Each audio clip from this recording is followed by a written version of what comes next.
यावेळेस मात्र अनुप पाटीलच्या बॅटमधनं इथे तडाखा येतोय आणि किरण पवारच्या विरुद्ध पहिला बॉल आला वाईड आणि तदनंतर मात्र आलेला हा षटकार आपल्याला पाहायला मिळतोय। धावसंख्या जाऊन पोहोचली ती 7च्या घरामध्ये। सावळे विपक्ष कुक्षेत असे बॅटल सध्या पाहायला मिळते। यावेळेस मात्र फ्लिक करण्याचा प्रयत्न होता, बॉल मात्र चाललाय तो घोषांकी क्षेत्रामध्ये।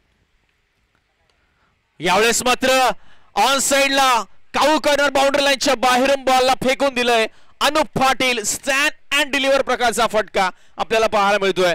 ऍक्शन रिप्ले आपल्या स्क्रीनवर आहे। जबरदस्त टायमिंग आणि टेक्निक इथे पाहायला मिळाली आहे आणि बॉल पाठवलाय सीमारेषा पलीकडे 6 धावसंख्येसाठी दुसरा षटकार या ओव्हर मधला। यावेळेस अजून एक धमाका स्क्वेअर लेगला यावेळेस निवडलंय। स्क्वेअर लेग बाउंड्री लाईनच्या बाहेरून मात्र हुकचा फटका। अनुप पाटील काय थांबायचं नाव घेत नाही। या पहिल्या षटकामध्ये किरण पवारच्या विरुद्ध 3 मोठे प्रहार आणि 3 षटकार खेचलेत आणि पहिल्या ओव्हर नंतर धावसंख्या झाली आहे ती 20। तिसऱ्या ओव्हर मध्ये पहिलाच बॉल फुल टॉस आणि फुल टॉसला फुल टोल केलंय। यावेळेस मात्र अजून एक स्लॉग मधला हा षटकार आणलाय तो म्हणजे अनुप पाटीलने।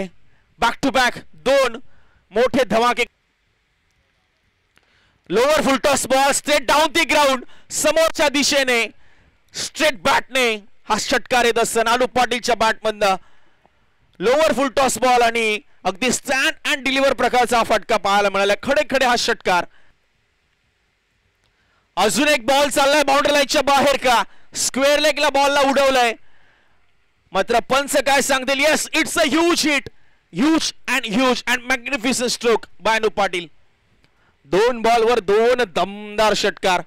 धावसंख्या जाऊन पोहोचली ती 61च्या घरामध्ये आणि अनुप पाटील जाऊन पोहोचले 14 चेंडू 45 वर। अर्धषटकासाठी 5 धावा आणि शेवटचा चेंडू येणं बाकी आहे।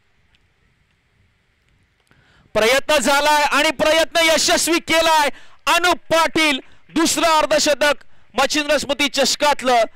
15 चेंडू आणि 51 धावांची विस्फोटक इनिंग। शेवटपर्यंत राहिला नॉट आउट आपल्या स्क्रीनवर, त्यामध्ये 8 तब्बल षटकारांचा समावेश। एकदा जोरदार टाळ्या अनुप पाटील साठी झाल्या पाहिजेत।